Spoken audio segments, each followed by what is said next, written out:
most people never stop to think about their bread. It sits on the kitchen counter, gets dropped in the toaster every morning, and holds the sandwich together at lunch. And that is pretty much as far as the thinking goes. Bread is one of those foods that has become so normal, so much a part of everyday eating, that most people never bother to read what is in it. Flour, yeast, water, salt, simple enough, move on. But for a lot of people, people who have type 2 diabetes, people who are trying to keep their blood sugar in check, people who want to lose weight or bring down inflammation in their body, or just people who have started paying attention to how different foods actually make them feel, that ordinary loaf sitting on the counter is quietly causing trouble. The jump in blood sugar that happens after eating a slice or two of regular white bread, or even the whole grain kind, is real. It can be measured. And for people whose bodies are already struggling to deal with sugar properly, that jump, happening over and over again, meal after meal, adds up in ways that really do matter for their health.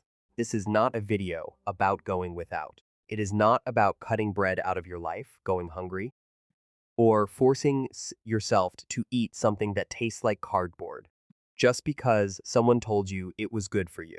This is about making a swap, a genuinely tasty, filling swap that replaces regular flour with something the body handles in a completely different way, something that actually nourishes rather than causes a blood sugar spike, something that has been around in kitchens for thousands of years and is just now getting the attention it deserves. That ingredient is lentils. Today, Lost Natural Remedies is walking through a lentil bread recipe, from start to finish, ingredient by ingredient, that is not only good for blood sugar, but genuinely enjoyable to eat. And alongside it, there is a simple avocado and herb sauce that turns every slice into something you actually want to sit down and eat slowly. If this channel is new to you, this is what Lost Natural Remedies is about. Finding the recipes and natural remedies that have always been around, explaining why they actually work, and making them easy for anyone to try. Please subscribe and hit the notification bell so these videos keep appearing in your feed. Every like and every share helps this content reach someone who genuinely needs it. Now, here is the bread. Before getting into the actual recipe, it is worth taking a moment to understand why this swap makes sense in the first place. Because once you get it, using lentils stops feeling like settling for less and starts feeling like an obvious, straightforward decision. Regular wheat flour, even the whole grain kind, sits high on what is called the glycemic index. What that means in plain terms is that the body breaks it down into sugar very quickly. That sugar gets into the bloodstream fast, causing a sharp, sudden rise in blood sugar levels. For someone with healthy blood sugar and normal insulin function, the body handles that spike and brings levels back down without too much trouble. But for someone with insulin resistance, pre-diabetes, or type 2 diabetes, that spike is much harder to come back down from. When it happens again and again, over months and years, it keeps making the problem worse. Lentils work completely differently. They are full of complex carbohydrates, which the body takes much longer to break down. They are also packed with dietary fiber, which slows down how quickly sugar from food gets absorbed into the bloodstream.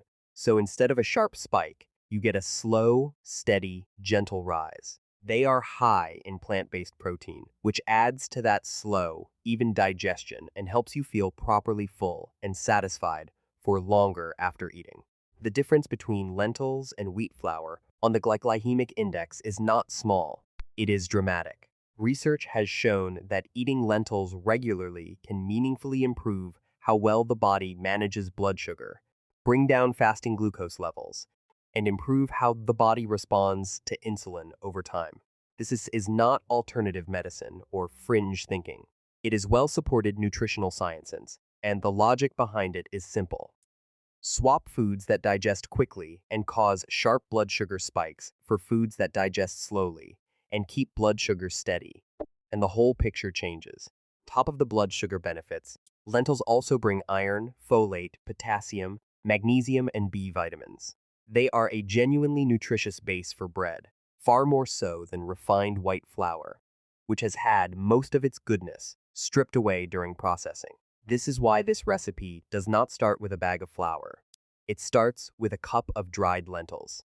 Step 1. Soaking the lentils. Take 1 cup of dried lentils, that is roughly 200 grams, and put them in a bowl. Cover them well with water, making sure there is plenty of water above the lentils, and leave them to soak for several hours. Overnight works best. This step is not optional, and it is not just about making the lentils soft enough to blend, though it does that too. Soaking lentils actually serves a real nutritional purpose. Raw lentils contain what are called anti-nutrients, natural compounds, including something called phytic acid to set and another group called lectins, that interfere with the body's ability to absorb minerals properly and can also irritate the digestive system in some people. Soaking breaks down a good portion of these compounds, which makes the lentils easier on the stomach and means the body can actually use more of the good stuff in them. In short, soaking makes the lentils gentler and more nutritious. After soaking, the lentils will have visibly grown in size, having soaked up water and softened all the way through. Give them a thorough rinse under cold running water, drain them well, and they are ready to move on to the next step. Step 2.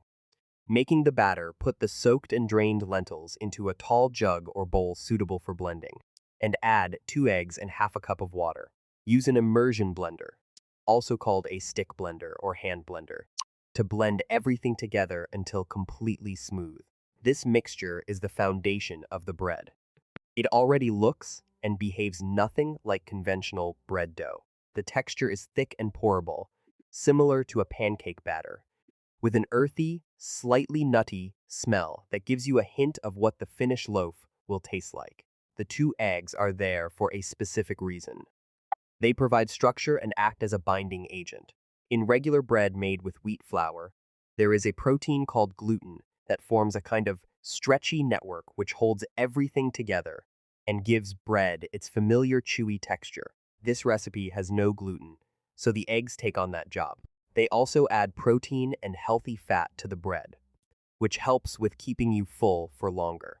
The remaining ingredients go in one at a time, and each one has been chosen for a reason. A small amount of Himalayan salt goes in first. Salt in bread is not just about taste. It also plays a role in the chemical reactions that help the bread rise and hold its shape while baking. Himalayan salt brings a small amount of trace minerals in addition to the sodium, making it a slightly better option than ordinary table salt, though regular table salt works perfectly fine here too. 1 teaspoon of dried garlic goes in next. Garlic is one of the most well-studied natural health ingredients on the planet. Its main active compound, something called allicin, has been shown to have antibacterial, anti-inflammatory, and heart-healthy effects. It also specifically supports blood sugar management. Research has shown that garlic can help improve the body's sensitivity to insulin and bring down fasting blood glucose levels. In a bread that has been designed around blood sugar support, garlic is not just there for flavor. It is actively contributing to the health benefits of the recipe. 1 tablespoon of olive oil goes in after that. Olive oil is one of the main features of the Mediterranean diet, which is one of the most thoroughly researched eating patterns in the world when it comes to reducing the risk of heart disease, type 2 diabetes, and chronic inflammation. It adds healthy fat to the bread, improves the texture of the inside of the loaf, and helps the body absorb fat-soluble nutrients from the other ingredients. 1 tablespoon is a small amount, but it makes a noticeable difference to both flavor and nutrition. Step 3. The ingredients that hold it together and add texture. 2 tablespoons of psyllium husk go into the batter at this point. Psyllium husk is an ingredient that does not get nearly as much attention as it deserves. It comes from the outer shell of seeds from a plant called Plantago ovata, and it is made up almost entirely of soluble fiber. When it gets wet, it swells up and forms a thick, gel-like substance. And that gel is what gives this bread its structure in place of gluten. But psyllium husk is doing more than just holding the bread together. Soluble fiber is one of the most effective dietary tools available for managing blood sugar. It slows down how quickly food moves through the digestive system, which means glucose gets released into the bloodstream at a slower, steadier rate. It also feeds the good bacteria that live in the gut, helps to keep cholesterol levels in a healthy range, and keeps you feeling full for a long time after eating. Including psyllium husk in this recipe is not a compromise or a workaround. It is genuinely an upgrade over conventional bread. Next come the two cheeses. About half a cup, roughly 50 grams, each of mozzarella and cheddar are stirred into the batter. Mozzarella has a mild, slightly creamy flavor and a soft texture that keeps the inside of the finished bread moist and tender. Cheddar brings a stronger, sharper flavor that gives the bread real character. It is what makes this loaf taste like something you actually want to eat rather than something you are eating out of obligation. Together, the two cheeses add calcium, protein, and fat, all of which improve the bread's nutritional profile and help it keep hunger at bay for longer. For anyone who does not eat dairy, these can be swapped out for plant-based cheese alternatives. The texture and taste will be a little different, but the recipe will still work. 1 teaspoon of baking powder comes next. This is the rising agent, the ingredient that produces the tiny gas bubbles that cause the bread to rise and give it a lighter, more open texture on the inside. Without baking powder, this loaf would come out flat and very dense. With it, the bread actually rises properly and has a texture that genuinely resembles bread when you slice into it. 2 tablespoons of freshly chopped dill are added last, before everything goes into the oven. Dill is far more than a decoration. It has a bright, slightly unusual flavor, a little bit like anise or fennel, that lifts the whole loaf and works beautifully alongside both the cheese and the lemon juice in the sauce. It also has mild anti-inflammatory properties and has traditionally been used to help with digestion. Fresh dill makes the biggest difference here. If fresh dill is not available, dried dill can be used instead, but the flavor will be less vibrant and a little more muted. Once the dill is in, mix everything together thoroughly until the batter looks completely uniform. No lumps, no streaks, evenly combined.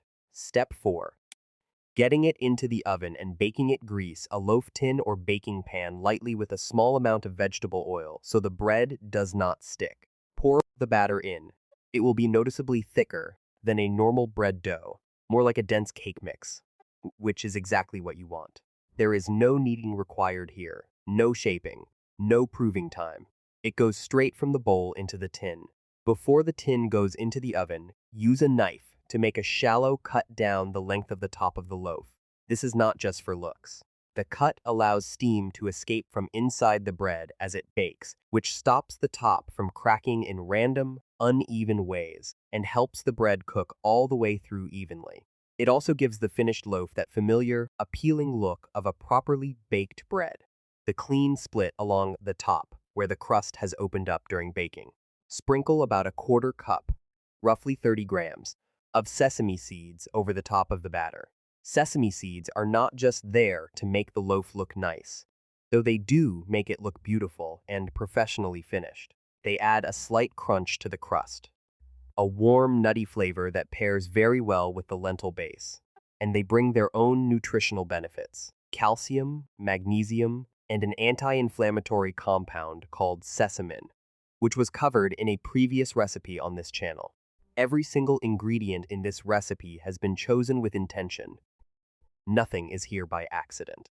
Put the tin into an oven that has been preheated to 180 degrees Celsius, which is 350 degrees Fahrenheit, and bake for 45 to 50 minutes until the top is golden brown and the bread is fully cooked through. The smell that comes out of the oven during this time is genuinely wonderful. The combination of lentils, melted cheese, garlic, and dill creates a deep, savory smell that fills the kitchen in the best possible way. This is not the kind of health food that has to be endured. This is food people actually look forward to.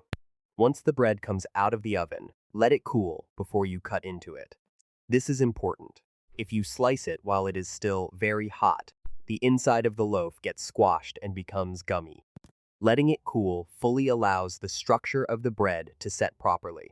So when you do slice it, the cuts are clean and the slices hold their shape. The wait is worth it. The avocado and herb sauce. While the bread is cooling, the sauce comes together. And it is worth saying clearly. This sauce is excellent. Takes the bread from being a healthy substitute for regular bread and turns the whole thing into a proper, satisfying meal. The base is one ripe avocado. Avocado is one of the most nutritious foods you can eat. It is rich in healthy monounsaturated fats, the same kind found in olive oil, as well as potassium, fiber, and vitamins E, K, and C. For blood sugar specifically, the high fat and fiber content in avocado slows down digestion, which helps moderate the overall blood sugar impact of the meal and helps the body absorb fat-soluble nutrients from the other ingredients. It also makes the sauce creamy and rich in a way that feels genuinely indulgent without being harmful in any way. 2 tablespoons of Greek yogurt go in alongside the avocado. The yogurt adds a pleasant sharpness that cuts through the richness of the avocado and makes the sauce feel a little lighter and fresher. It also brings protein and probiotics, the beneficial live bacteria that support gut health and have been linked in research to better blood sugar regulation over time. Full-fat Greek yogurt gives the best flavor and texture here, though a lower-fat version also works fine. 3 tablespoons of freshly chopped basil go in next. Fresh basil has a bright, slightly sweet, slightly peppery flavor that makes the whole sauce taste vibrant and alive. Like dill, it has mild anti-inflammatory properties, and it works brilliantly with both the avocado and the lemon juice. If fresh basil is not available, a smaller amount of dried basil can be used instead. But fresh really does make a significant difference to the end result. 2 cloves of garlic are added, raw, not cooked. Raw garlic holds onto the highest concentration of allicin, which is its most powerful and active compound. The flavor of raw garlic is sharper and more assertive than cooked garlic, and that is exactly what this sauce needs to hold its own against the richness of the avocado and the strong flavors of the cheese in the bread. Salt and black pepper are added to taste at this point. 1 tablespoon of lemon juice brightens everything. The acidity in the lemon juice lifts the entire flavor of the sauce, stops the avocado from going brown too quickly once it has been blended, and adds another small dose of vitamin C to the meal. 1 tablespoon of olive oil finishes the sauce off, adding smoothness to the texture and helping to pull all the different flavors together into something that tastes unified and complete. Put everything into a jug or bowl and use the immersion blender to process it all until smooth and creamy. What you end up with is a vivid green sauce, thick, fragrant, and packed with flavor that spreads beautifully onto the sliced lentil bread. It is the kind of sauce that makes people ask what is in it. Once the bread has fully cooled and the sauce is ready, it is time to slice. The loaf cuts cleanly, showing off a golden sesame-covered crust and a tender, moist interior. The color is warmer and denser than white bread. It looks more like a rustic whole-grain loaf, with the earthy color tone that comes from the lentils. Spread the avocado sauce generously onto each slice, and the meal is done. What you have in front of you is something that looks genuinely appealing, smells wonderful, and tastes satisfying in every sense. The earthiness of the lentil base, the savory depth from the cheese and garlic, the freshness of the dill and the crunch of the sesame seeds on the crust, and then the cool, creamy, herb-packed sauce on top. It works on every level. And underneath all of that good flavor is a nutritional foundation that is actually doing something meaningful. Slowly digested carbohydrates from the lentils, fiber from the psyllium husk and sesame seeds, healthy fats from the olive oil and the avocado, protein from the eggs, the cheese, and the lentils themselves, blood sugar supporting compounds from the garlic and lemon juice. It is a complete, balanced, genuinely nourishing meal that also happens to feel like a treat. Who is this recipe actually for? This lentil bread is for anyone who has been told they need to watch their blood sugar and has felt like bread is now completely off the table for them. It is for anyone who has tried eating fewer carbohydrates and has missed having something solid to hold their lunch together. It is for anyone who wants to eat more protein, more fiber, and fewer refined carbohydrates without giving up the ease and comfort that bread brings to everyday eating. And it is also simply for anyone who enjoys good food and wants to make smarter choices without giving anything up. Because this bread does not ask you to sacrifice anything. It just asks you to start with a different ingredient, lentils instead of flour. And it delivers something that is arguably better in every way that matters. For anyone managing a diagnosed condition like type 2 diabetes, pre-diabetes, or insulin resistance, this recipe is a genuinely useful tool, but it works best as one part of a broader approach to eating and living. Cutting back on refined carbohydrates consistently across your whole diet, drinking enough water, moving your body regularly, managing stress, and getting proper sleep all play a role in managing blood sugar in ways that no single food, however well designed, can fully replace on its own. This bread is one part of the picture, a good part, but the whole picture matters. For anyone who is currently on medication for diabetes or blood sugar management, it is always worth talking to your doctor or healthcare provider for making major changes to how you eat, since significant shifts in the amount of carbohydrates you consume can affect how certain medications work in the body. The ingredients in this recipe are simple and easy to find. The steps are not complicated. Specialist equipment is needed. There are no unusual hard-to-find items on the ingredient list. And the only part of the preparation that takes any real time is the overnight soak for the lentils. The bread itself can be made on a weekend and eaten across the week. Stored in the fridge, it stays fresh for several days. What makes this recipe genuinely worth sharing, worth watching, understanding, and actually trying, is the shift in how it asks you to think about food. The idea that the everyday things already sitting in your kitchen, the humble lentil, the egg, the ripe avocado, the clove of garlic, are not just ingredients. They are tools. They are part of how the body is either helped or quietly undermined, one meal at a time.